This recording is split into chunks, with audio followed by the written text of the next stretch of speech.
Jack Reynolds was 57 years old when he lay down for his usual afternoon nap and never woke up. It was a Thursday.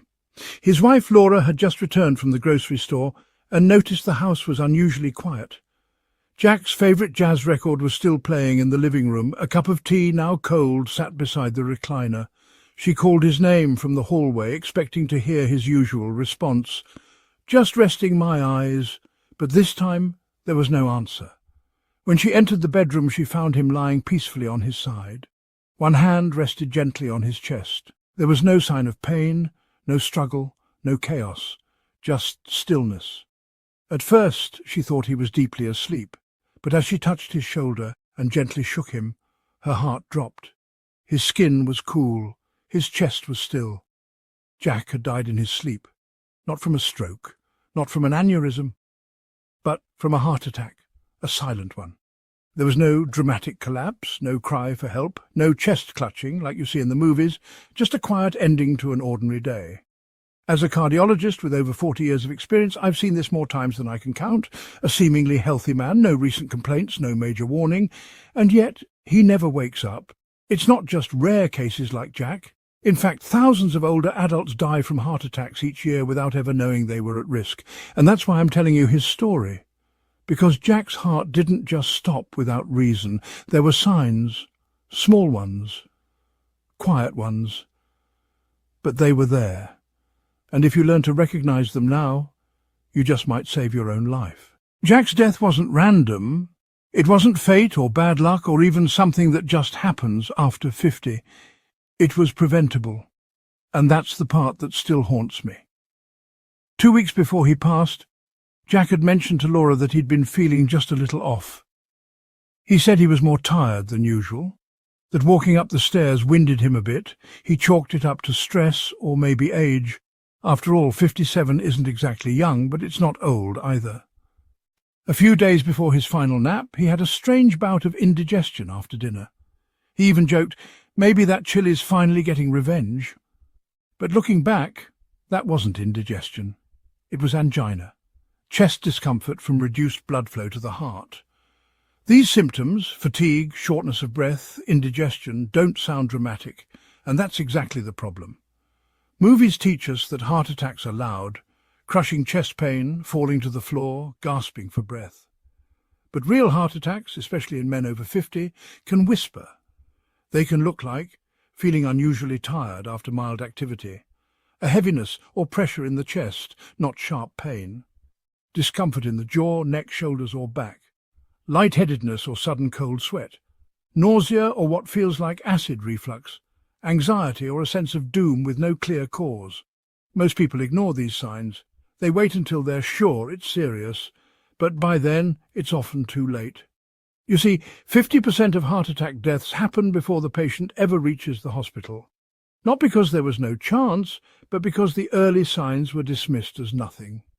Jack didn't die because he had a heart attack. Jack died because he didn't recognize he was already having one.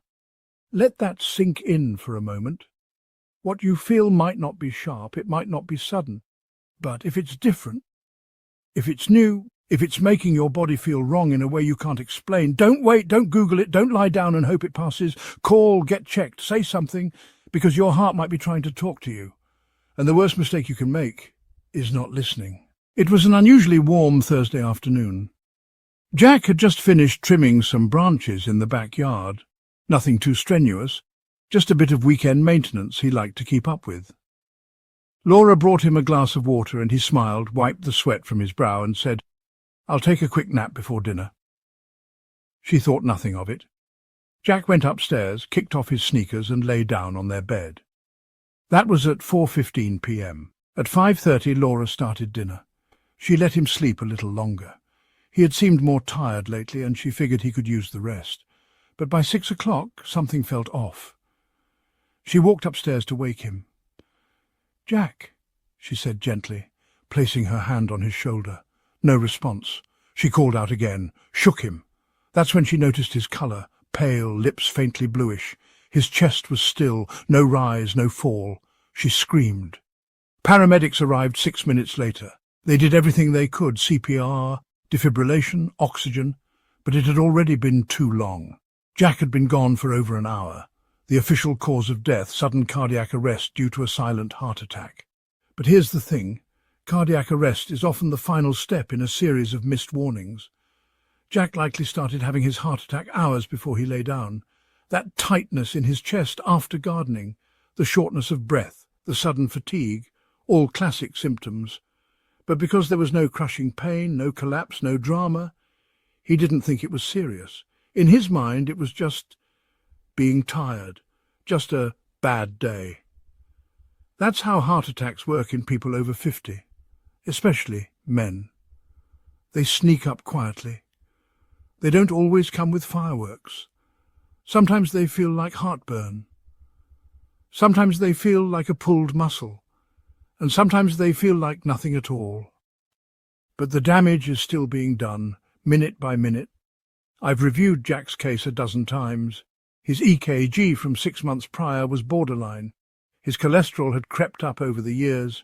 He'd gained a little weight, let go of his walking routine, and skipped his last follow-up.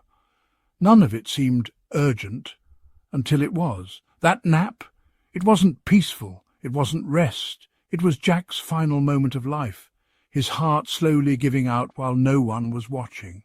As a doctor, I've seen this before, too many times. And every single time the story is the same. I thought it was just fatigue. I figured it could wait till morning. I didn't want to make a fuss. But the heart doesn't wait. Jack's story is tragic, but not rare. In fact, 1 in 5 heart attack deaths in men over 50 happen while they're asleep, and more than half of those men had early warning signs they didn't act on. If Jack had gone to the ER that afternoon, odds are he'd still be here. The heart attack could have been caught. A stent could have been placed. Medication could have stabilized him. He could be planning his retirement instead of being remembered in an obituary. This wasn't just a nap. It was the end of a life that didn't have to end that day. And it's a reminder, maybe the hardest one, that we can't ignore the quiet warnings our bodies give us. Because next time, it won't feel like a movie. It'll feel like a nap. And it might be your last. Looking back through Jack's last few weeks, the warning signs were there, clear as day, not dramatic, not loud, but present. And if we had connected the dots sooner, we might have had a very different story. Let me walk you through them one by one, because chances are someone you love, or maybe even you, are experiencing the same ones right now. First, unexplained fatigue. About 10 days before he passed, Jack had told Laura he'd been feeling draggy, his words. "Like my limbs are made of sandbags," he joked one morning.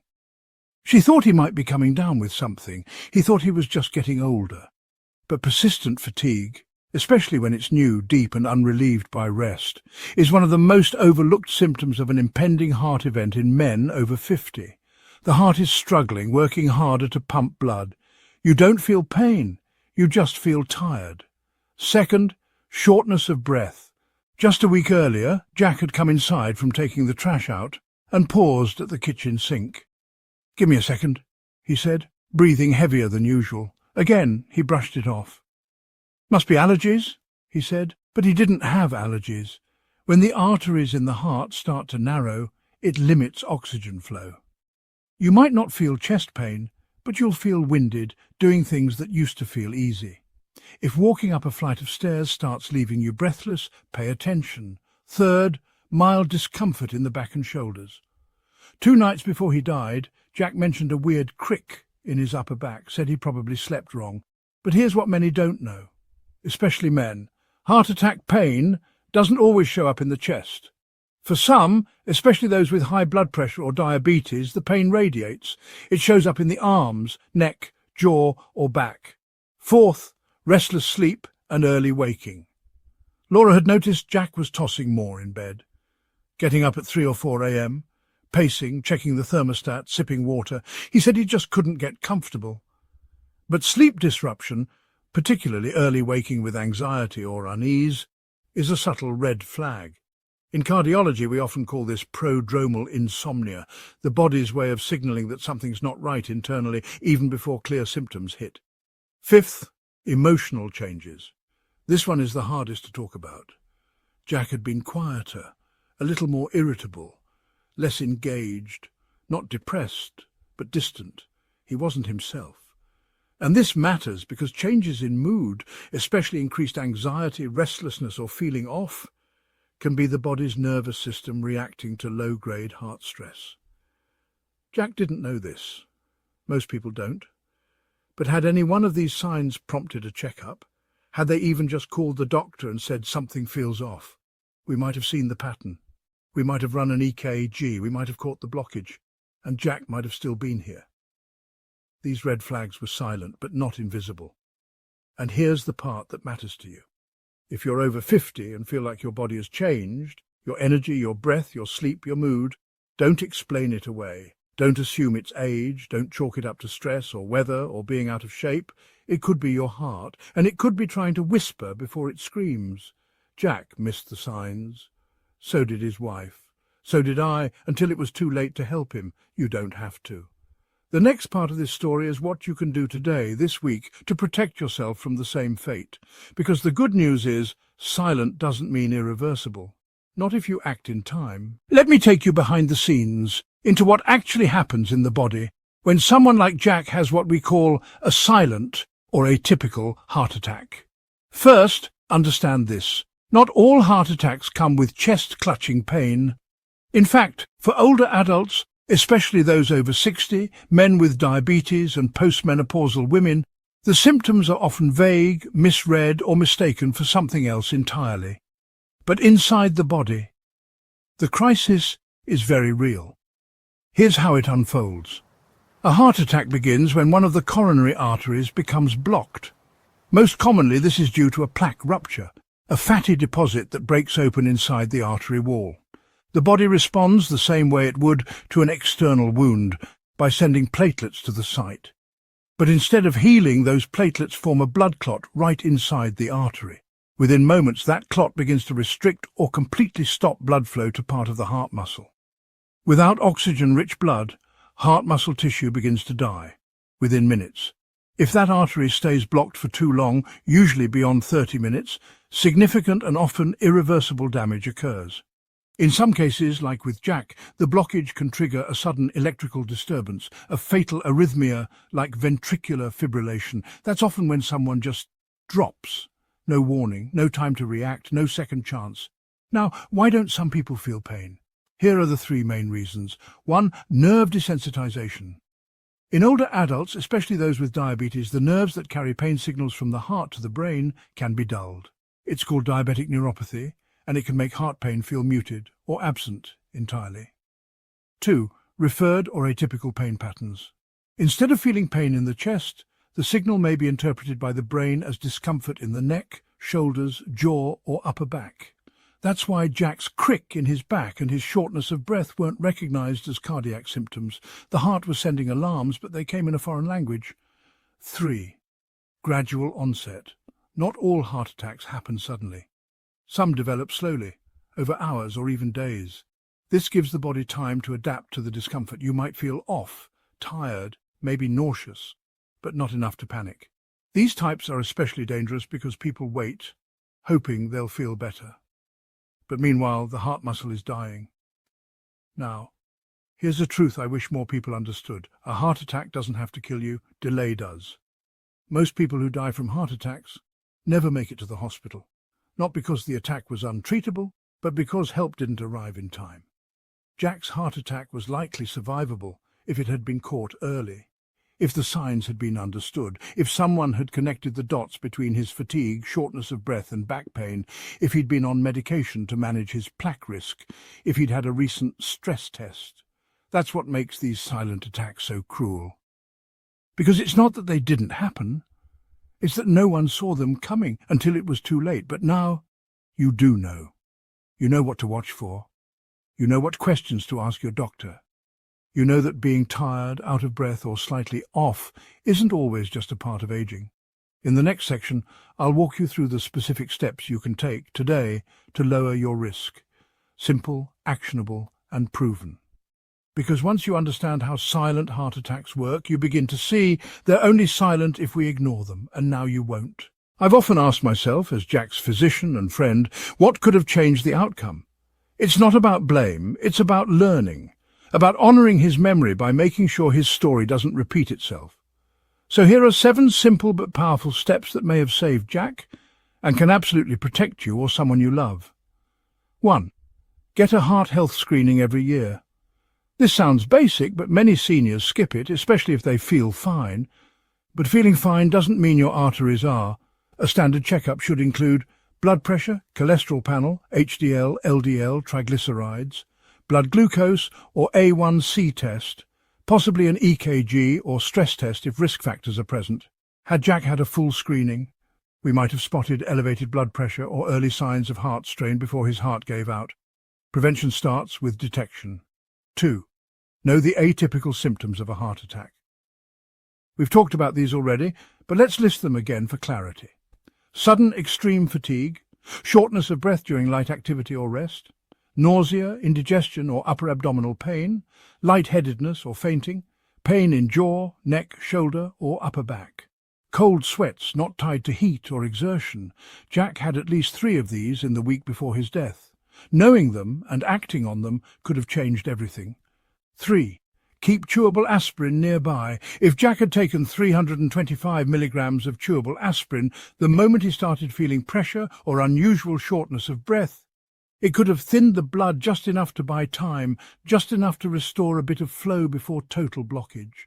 Keep aspirin in your nightstand, in your wallet or purse, by your recliner or TV remote, and most importantly, chew it.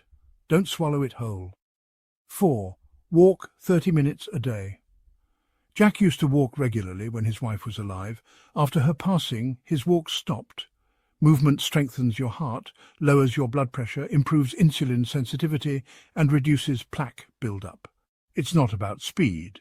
It's about consistency. Even 10-minute intervals matter. Get a dog, join a walking group, or just put on music and walk around your house. Movement is medicine, especially after 60. 5. Ask your doctor about a coronary calcium scan. This is a low-radiation CT scan that checks for calcified plaque in your arteries. It's fast, non-invasive, and one of the best tools to spot heart disease before it becomes a crisis. Had Jack done this scan, we might have seen his risk and put him on a statin or blood thinner. It's not for everyone, but for many over 60, it's a game changer. 6. Manage stress proactively. Jack never talked much about stress, but after his wife passed, it lived quietly inside him. Loneliness, financial worry, regret.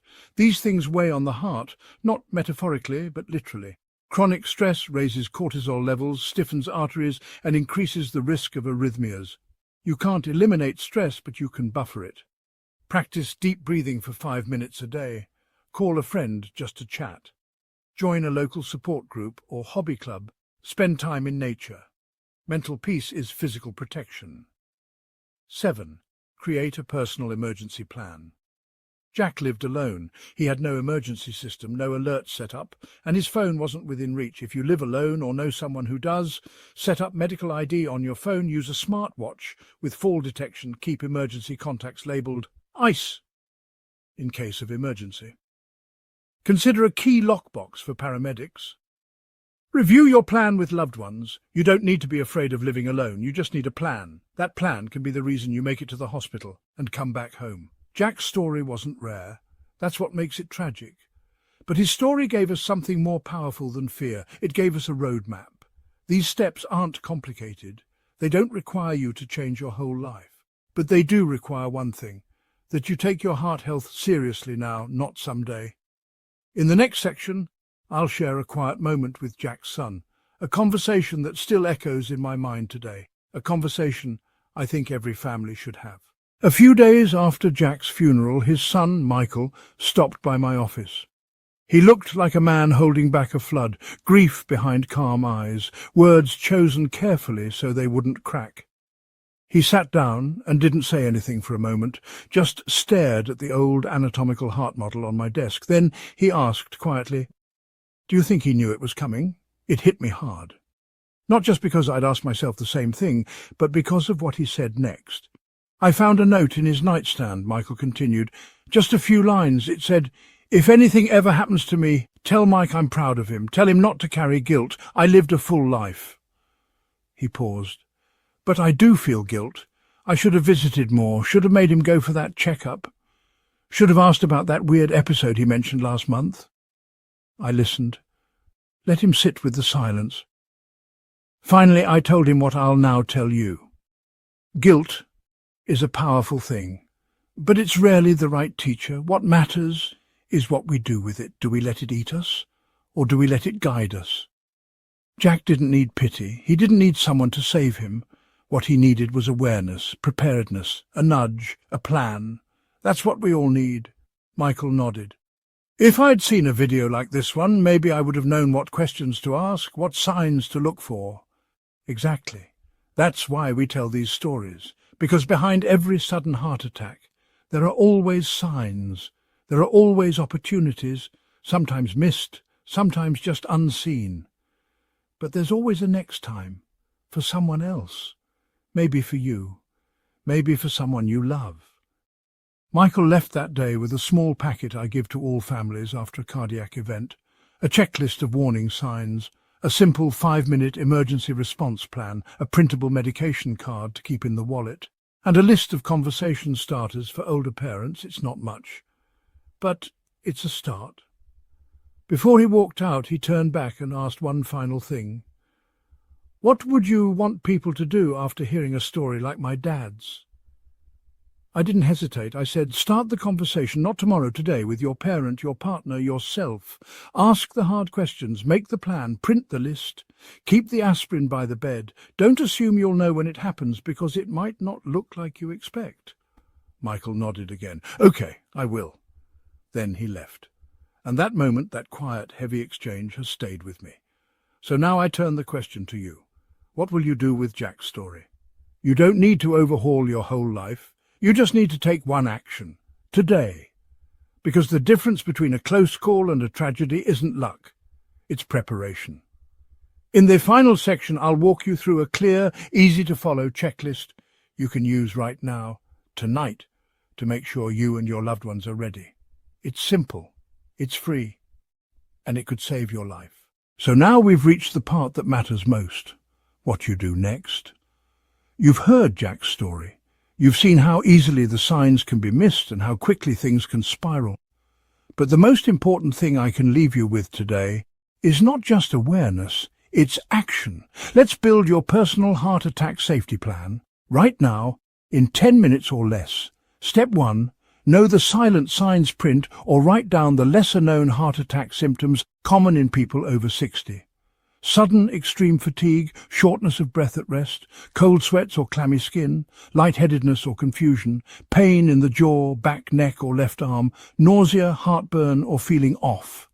Tape the list somewhere visible, refrigerator, bathroom mirror, bedside table. Read it out loud once a week. That small habit might just burn it into your memory when it matters. Step 2, prepare your emergency response steps. Here's what to do immediately if you suspect a heart attack while alone. 1, stop what you're doing. Sit or lie down safely. 2, call 911. First, not your spouse, not your child. First responders. 3, chew 325 milligrams aspirin, unless allergic or contraindicated. Chew, don't swallow whole. 4, unlock your front door if you're able. 5, put your phone on speaker so you can follow instructions without strain. 6, control your breathing using the 4-7-8 technique. Inhale 4 seconds, hold 7, exhale 8, 7. Stay still and calm. Movement increases the heart's demand for oxygen. Let stillness protect you. Print that list and place it next to your phone, in your wallet and beside your bed. Step 3, make an emergency info card. This should include full name and date of birth, medical conditions, diabetes, high BP, prior heart issues, current medications, allergies, primary care doctor and cardiologist. Info emergency contacts, keep one in your wallet and post a second on your fridge or entryway. First responders look there first. Step 4, place aspirin where you can reach it fast. Keep non-coated aspirin in your bedroom nightstand, your kitchen drawer, your purse or wallet, your car glove box. Be sure it hasn't expired. Let your family know where it is. Step 5, talk with your family. Have one honest conversation this week. It doesn't need to be dramatic. Just say, I want to make sure we're all prepared in case something ever happens to me. Then walk them through your emergency card, where the aspirin is, and what to do if they suspect you're having a heart attack. If you're the caregiver for an older parent, initiate the same talk. Step 6. Consider a medical alert device, especially if you live alone. A wearable pendant or smartwatch with emergency call features could buy you precious minutes if you can't reach your phone. Step 7. Practice once a month. Actually go through the motions. Where would you sit? Can you get to the phone? Can you unlock the door quickly? Where's the aspirin? Muscle memory can save your life when your brain is clouded by panic or pain. Final thoughts. This isn't paranoia, it's preparation. And it's one of the greatest acts of self-respect and love for your family that you can make. Because if the moment ever comes, you won't have time to Google. You won't have time to guess. You'll only have what you already know and what you've already practiced. So do it now, take 10 minutes. Print the list, make the card, have the talk. Because knowledge is good, but prepared action is what saves lives. And now you are ready.